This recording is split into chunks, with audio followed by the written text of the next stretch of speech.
나의 지성소에 들어가 보좌하며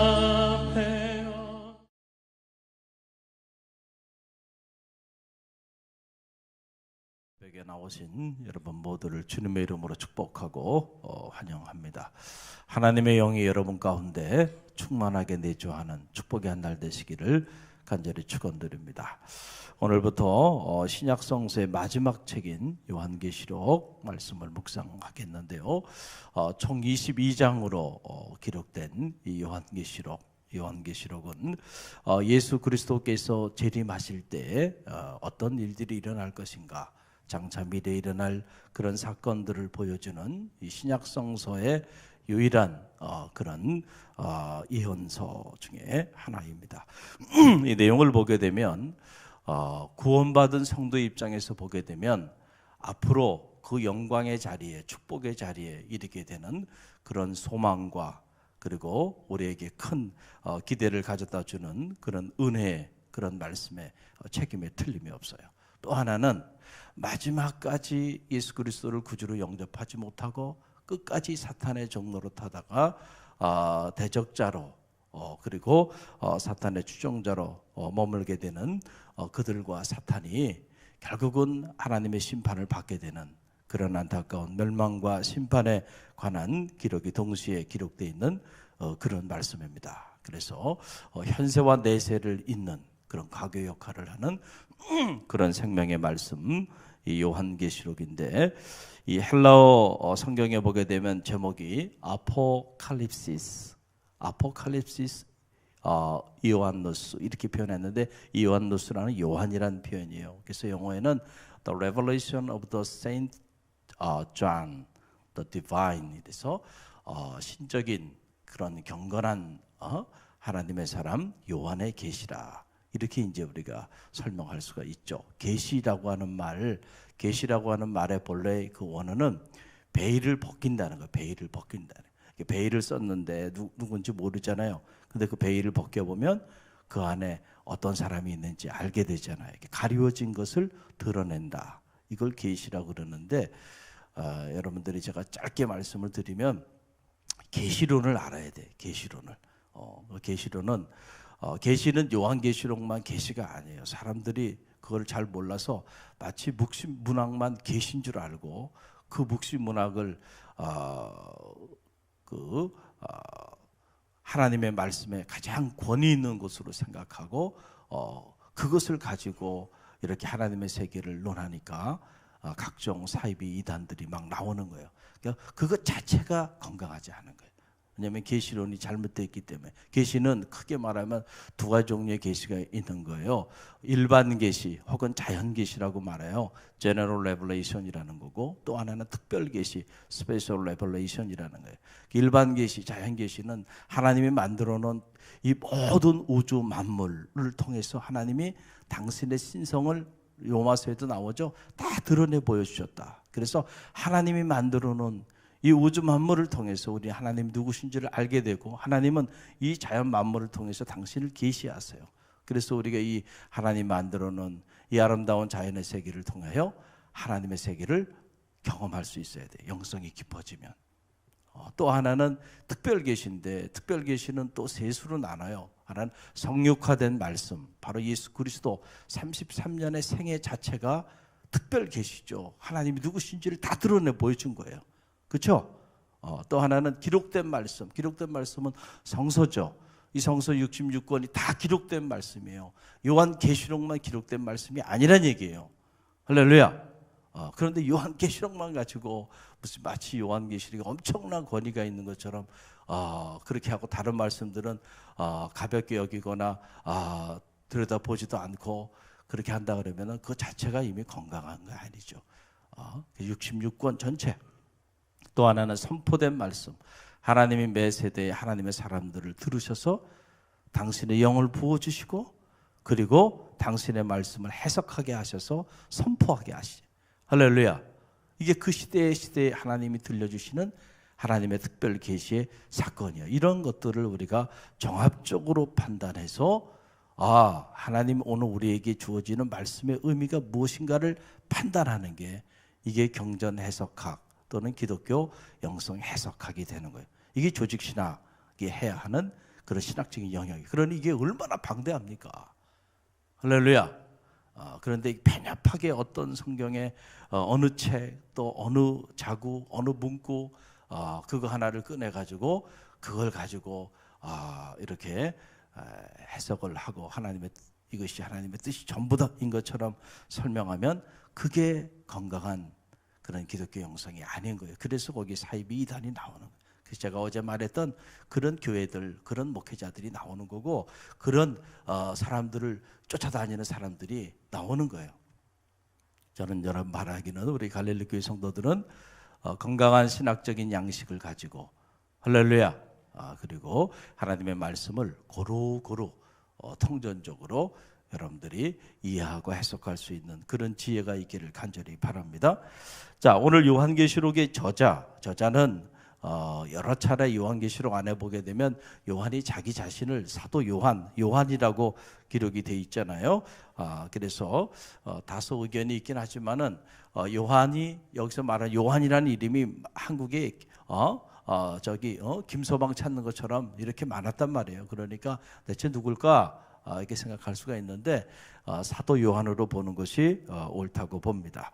자, 기록 시대인데 기록 시기는 네로 황제의 박해가 가장 극심했는데 그런데 사실은 이 네로 황제의 이 박해 그 이후에 박해가 더 포악했고 그리고 더 광의적이었어요. 그래서 도미티아누스 황제 시대가 로마 전역으로 박해가 확대되게 되는데 그 일로 인하여 많은 사람들이 붙잡히고 그리고 오늘 이 요한계시록에 나오는 내용처럼 이 반모섬에 사람들을 붙잡아다가 유배시키고 그곳에서 거기에 채석강이 있었는데 그곳에서 중노동도 시키고요. 이런 일들을 하게 됐는데 사도 요한이 당시에 에베소에서 목회를 하고 있다가 붙잡혀서 반모섬으로 유배를 가게 되고 그곳에서 한 18개월 정도를 그 중노동을 하게 되는데 그 광산에서 중노동하는 그 과정에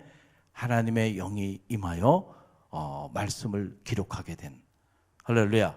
그 책이 바로 이 요한계시록이 되는데 요한계시록은 수신자가 있어요. 누구를 향한 말씀의 서신이냐면은 오늘 이 요한계시록 1장 안에 그게 나오는데 7교회 소아시아 7교회에게 하나님의 음성이 들려오는 거예요. 소아시아 7교회에게 이것을 기록하여 전하라 라고 하는 그런 얘기죠. 에베소, 서모나, 버가모, 두아디아라, 사데, 빌라델피아, 라오디아 교회가 바로 그 소아시아를 중심으로 쭉 전개된 반모섬이 여기 있으면 반모섬 앞에서부터 시작해서 에베소서부터 쭉 소아시아 7 교회들에게 전하라고 그렇게 말씀을 하셔서 기록하고 전했던 그런 말씀이죠. 자, 그럼 요한계시록 1장 오늘 이제 1장에 대한 내용인데 몇 가지만 짧게 묵상합니다. 첫째는 요한계시록 1장에 보게 되면 요한계시록이 말하는 복 있는 자, 우리가 시편이 말하는 복 있는 자, 오늘 저녁에 우리가 묵상할 거고 시편 강해 성령 금요 성령 집회하면서 요한계시록 1장이 시편 1편이 복 있는 자는 시작하죠. 요한계시록 1장도 복 있는 자로 시작합니다. 그 복 있는 자가 누군가? 이 계시록이 말하는 복 있는 자 3절에 나오는데 함께 읽어봅니다. 이 예언의 말씀을 읽는 자와 듣는 자와 그 가운데 기록한 것을 지키는 자는 복이 있나니 때가 가까움이라. 아멘. 누가 복이 있냐면은 말씀을 읽는 자와 듣는 자와 지키는 자가 복이 있다. 할렐루야. 저는 말하기는 여러분이 복 있는 자가 되시기를 바랍니다. 말씀을 읽는 자가 되세요. 말씀을 읽는 자, 묵상이 있는 열심, 묵상이 있는 섬김, 묵상이 있는 기도, 묵상이 있는 봉사, 그게 흔들리지 않는 거예요. 우리가 묵상이 없이 예배하고, 묵상이 없이 봉사하고, 내가 봉사하고 싶을 때 봉사하고, 봉사하기 싫을 때 안 하고, 그러니까 여러분 흔들리는 거예요. 하나님의 말씀에 깊이 깊이 말씀을 묵상하고 그 묵상의 힘으로부터 나오는 섬김, 묵상의 힘으로부터 나오는 봉사, 묵상의 힘으로부터 나오는 기도, 예배, 찬양, 이런 것들이 하나님을 영화롭게 하는 거예요. 내 기분대로, 내 감정대로, 내 의지대로, 내 환경대로 그렇게 하는 게 아니고요. 할렐루야. 그래서 하나님의 말씀을 늘 묵상하는 거, 읽는 일이 그게 복된 거예요. 할렐루야. 이거는 시편의 말씀과도 괴를 같이 하죠. 복 있는 자는 여호와의 율법을 주야로 뭐 한다네? 묵상한다. 주야로 묵상한다. 자, 그래서 말씀을 읽는 자가 복이 있다. 그리고 여러분 지금 이 자리에 나와 있는 여러분이 복된 거예요. 할렐루야. 말씀을 지금 듣는 자가 복이 있다 그러죠. 아무리 제가 요한계시록의 말씀을 이렇게 선포해도요, 이 자리에 없는 사람은 소용이 없는 거야. 이 자리에 없는 사람들은 이 말씀의 비밀, 말씀의 축복을 누리지를 못하는 거예요. 듣는 자의 자리에 있기를 간절히 바랍니다. 할렐루야.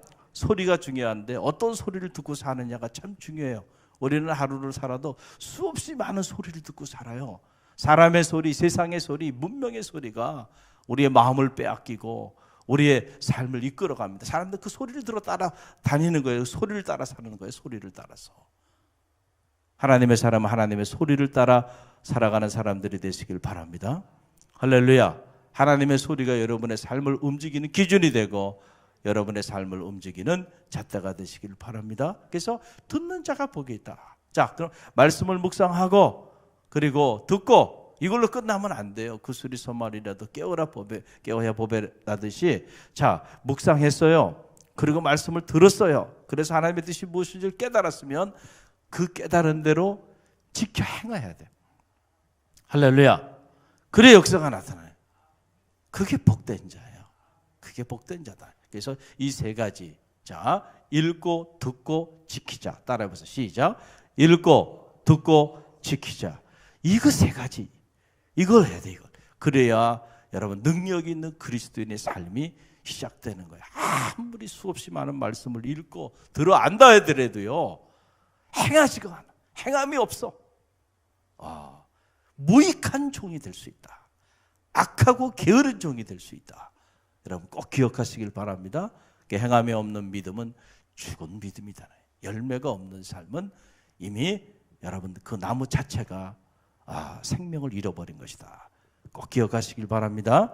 또 하나는 하나님은 어떤 분이신가? 요한계시록 1장 안에 계시되고 있는데 8절 말씀 함께 읽어봅니다. 주 하나님이 이르시되 나는 알파와 오메가야. 이제도 있고 전에도 있었고 장차 있을 자요. 어떠한 자라? 전능한 자라. 하나님은 알파와 오메가, 처음과 나중. 여기서 이 처음이라는 거는 우리도 처음이라는 말을 하잖아요. 요즘 뭐 세상에서 보니까 처음처럼 무슨 술병 이름에다가 술 이름도 처음처럼 뭐 이런 이름들을 막 붙여놓는데, 처음이라는 단어는 사실은 우리에게 해당되는 단어가 아니에요. 첫사랑, 여러분에게 첫사랑이죠. 그 처음이라는, 성서가 말하는 처음이라고 하는 것은 바로 태초에 말하는 거예요. 절대적인 시작. 그러니까 우리가 태어나기 전에도 처음이 있었어요, 없었어요? 처음이 있었죠. 여러분 태어나기 벌써 태고 쪽에 처음이 있었죠. 그 태초에 in the beginning God created all things. 태초에 바라 엘로힘, 태초에 하나님이 천지를 창조하시니라. 그 태초, 모든 만물이 시작되는 그 시점을 논할 수 있는 사람은 누구만 가능한 거예요? 하나님만 가능한 거예요.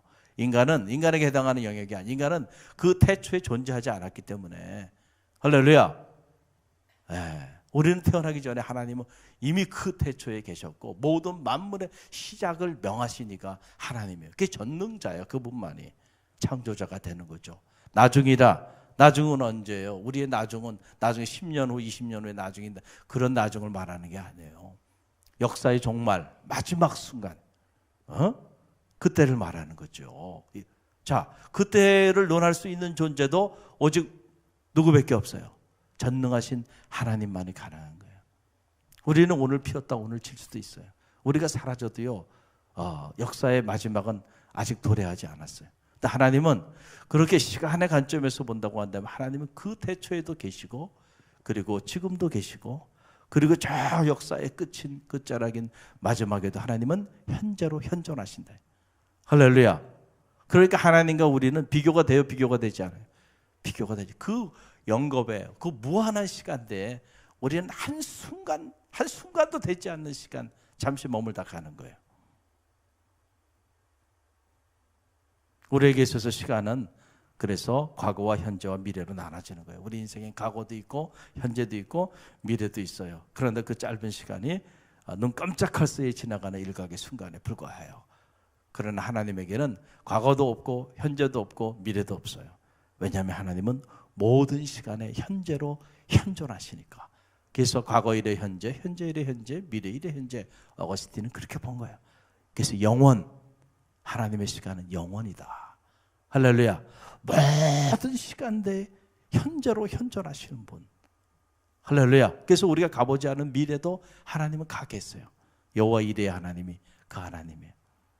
우리는 미래 때문에 걱정하고 염려하죠.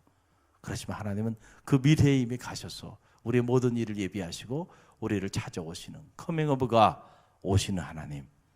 할렐루야. 그러니까 그 하나님을 시간의 관점에서 하나님과 우리를 비교한다고 한다면 하나님이 얼마나 대단한 존재인가를 알게 되죠. 그 전능하신 하나님, 여러분의 아버지가 되심을 믿으시길 바랍니다. 할렐루야. 그 믿음이 있으면 흔들리지 않는 거예요. 죽음이 우리 가운데 다가오더라도 결코 우리는 그 하나님 안에서 여러분 피난처 삼는 거예요. 할렐루야. 또 하나는 자, 계시록이 어디서 기록되었고 누구에게 전하도록 기록되었는지를 알려줍니다. 자, 9절로 11절 말씀이죠. 함께 읽어봅니다. 나 요한은 너희 형제요 예수의 환난과 나라와 참음에 동참하는 자라 하나님의 말씀과 예수를 증언하였으므로 말미암아 밤모라 하는 섬에 있었더니 주의 날에 내가 성령에 감동되어 내 뒤에서 나는 나팔 소리 같은 큰 음성을 들으니 이르되 내가 보는 것을 두루마리에 써서 에베소, 서모나, 버가모, 도아디아라, 사데, 빌라델피아, 라오디게아 등 7교회에 보내라 하시기로. 아멘.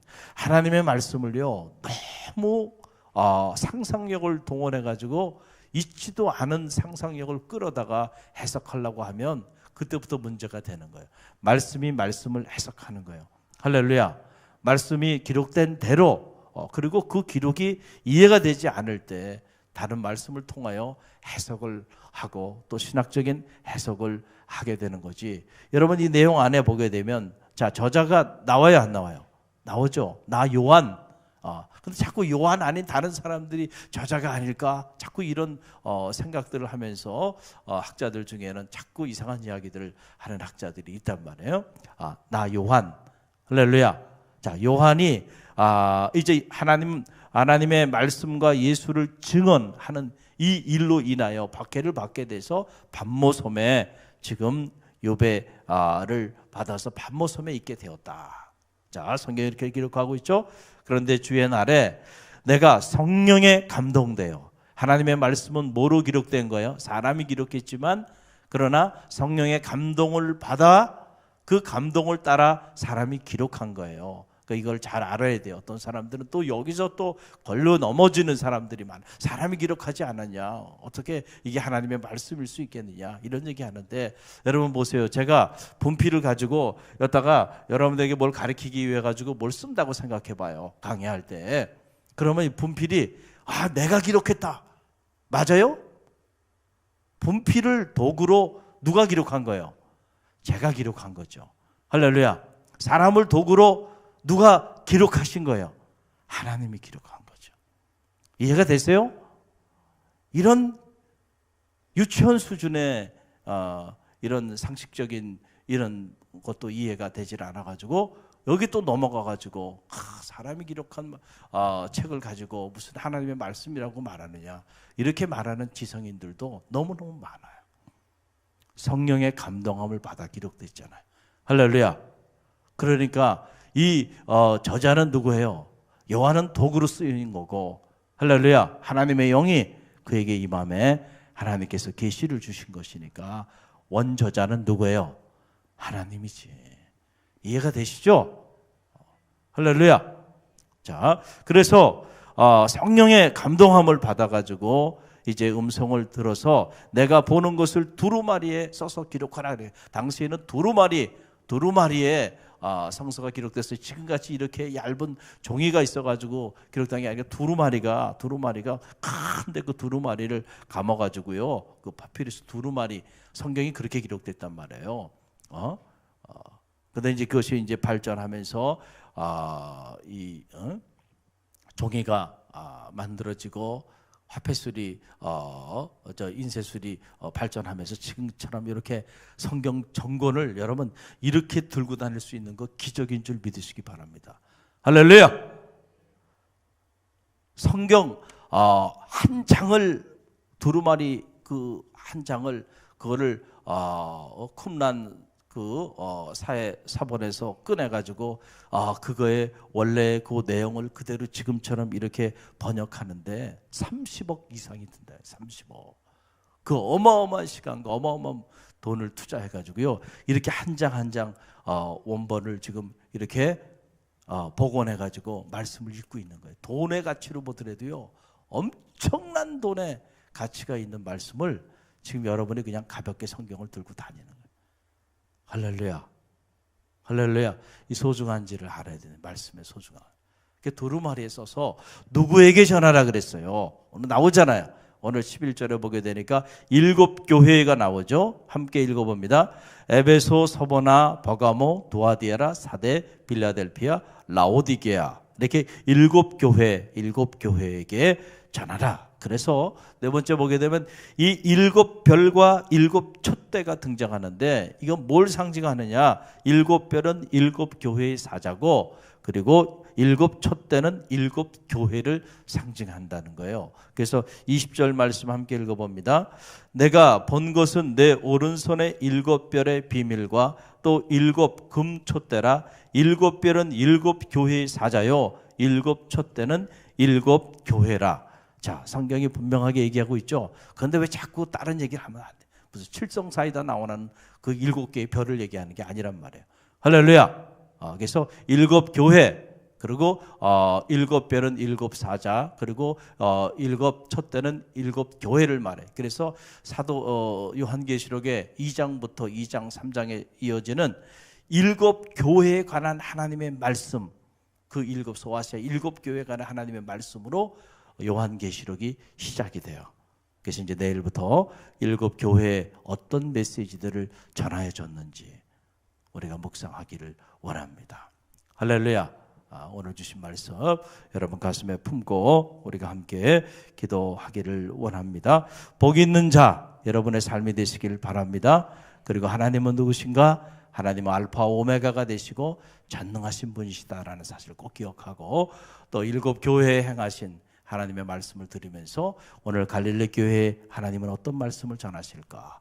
갈릴리 교회 성도인 우리는 과연 하나님 앞에 어떤 음성을 듣게 될까? 여러분들이 기대하고 소망하시길 바라고요.